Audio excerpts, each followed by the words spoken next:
All right, let's just jump right in. You know that modern anti-hero we see everywhere? That dark, brooding, super charismatic figure that you just can't look away from? Well, turns out, we're usually thinking of a character type that was invented almost 200 years ago. And the guy who created it? He wasn't just writing about it. He was it. A living, breathing embodiment of the whole thing. So today, we're going to dig into the incredible life and legend of Lord Byron. You really can't get a better introduction to Lord Byron than this. It comes from one of his most famous lovers, Lady Caroline Lamb. She called him mad, bad, and dangerous to know. And wow, does that nail it. It's the perfect cocktail of scandal, rebellion, and this charm that you just couldn't resist. That's what defined him, and it's why we're still talking about him today.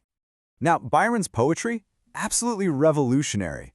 But you could argue that his greatest, most lasting creation wasn't a poem at all. It was a person, an archetype, really, the Byronic hero.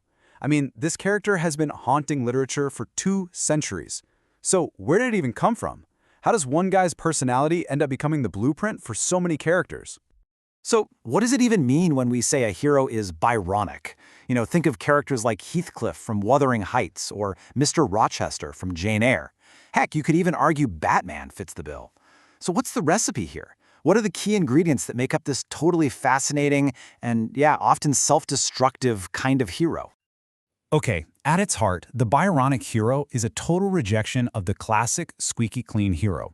This is a figure defined by this really complex mix of pride, moodiness, and pure rebellion.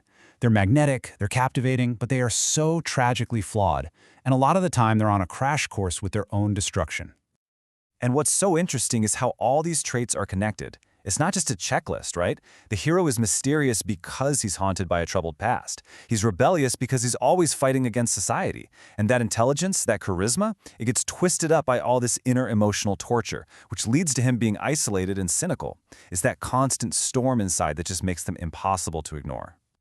So, where did this blueprint for the ultimate anti-hero even come from?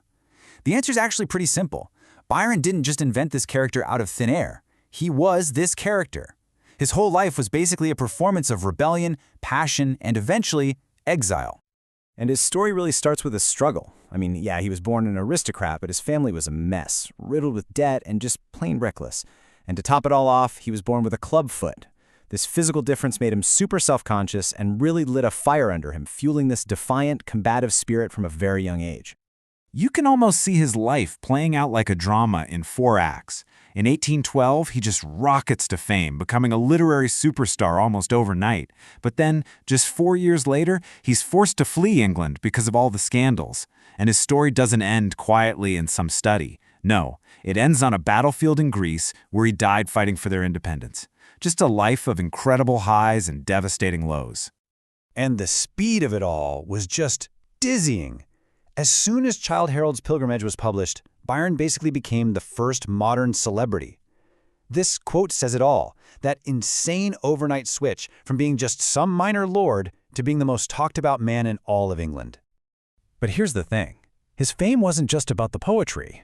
Not by a long shot. It was built on pure scandal. His life was just this whirlwind of very public affairs. A totally disastrous marriage that fell apart with accusations of cruelty, and there were even these shocking rumors of an incestuous relationship with his half-sister. For him, his personal life became his public persona. There was no line. So, you have to ask, how did all this personal chaos turn into art? Well, Byron basically took all of it, the fame, the scandal, the exile, and poured it straight into his writing. He didn't just live the life of a Byronic hero, he documented it, turned it into a myth, and then sold that myth to the world one verse at a time. In fact, you can literally trace the evolution of this hero type through his biggest works. It all kicks off with the disillusioned wanderer in Childe Harold. Then things get a little darker with the brooding, exotic outlaws in his Turkish tales. It hits a massive peak with the super guilt-ridden hero of Manfred. And then finally, he kind of pokes fun at the whole thing in his masterpiece, Don John. And Manfred, wow. This is really the ultimate expression of the Byronic hero. You've got this guy all alone in the breathtaking Alps, just tormented by some mysterious past sin, something so awful he can't even talk about it. He defies spirits, he defies curses, he even defies the offer of salvation. He's proud, he's doomed, and he is completely unbending. It's basically Byron himself, just cranked up to 11. But Byron didn't stop there. He pushed his rebellion even further in his play Cain. I mean, he takes the Bible's first murderer and reimagines him not as some one-dimensional villain, but as a philosophical rebel.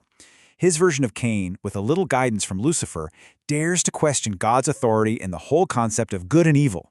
It was completely scandalous, and it was pure, uncut Byron. Look, Byron's influence is absolutely undeniable. But it does bring up a really important question. Was he a true literary giant, or was he just a genius at personal branding?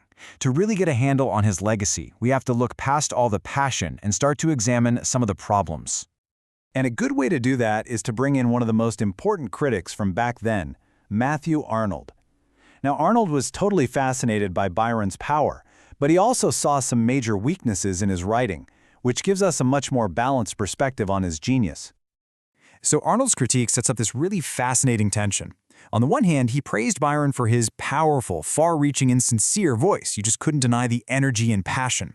But on the other hand, he argued that while Byron was emotionally powerful, he was intellectually kind of shallow. For Arnold, Byron's work was all about the inspiration of passion, not of ideas. It just didn't have that deep, thoughtful criticism of life that you'd find in poets like, say, Wordsworth. And I think that really gets to the heart of his legacy. Maybe his poetry wasn't always the deepest, intellectually speaking, but his life and his work, they fused together to create something totally new, this immortal archetype of the artist as a rebel, an outcast, a visionary whose life itself was a work of art. In the end, this quote really feels like the perfect way to sum it all up. It just perfectly captures that classic romantic spirit, that feeling of being an outsider, of finding peace not with other people, but out in the vast, powerful, untamable world of nature. A world that was a perfect mirror for the storms brewing inside his own soul. So, where does that leave us? Was Lord Byron a rebel who just used poetry as his megaphone? Or was he a literary genius whose wild personal life was just a side note? Or is it actually impossible to separate the two? Maybe his true legacy is that he forced us to even ask that question, forever blurring that line between the art and the artist.